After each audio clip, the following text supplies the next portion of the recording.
Hi, welcome again to my short video on concepts in conversation analysis. In this video, we are going to talk about repair. What is repair in conversation analysis? What is a repair? It is an umbrella term referring to any attempt to address any issues in conversation.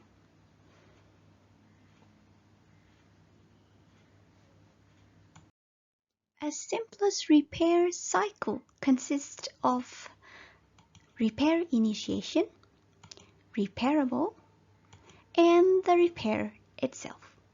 Notice that I mentioned the repair initiation before the repairable. This is because in conversation, we often do not know that a part of our conversation needed a repair, or it is a repairable or problematic, unless someone in the conversation pointed out through a repair initiation.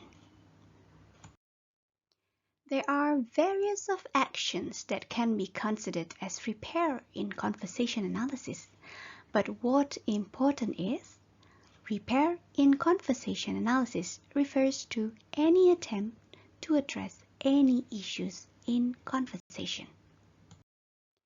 Alright, that's all for today. Type in the comment section if you have any question. See you again in my next video on Conversation Analysis Discussion Series by Rati Oktarini.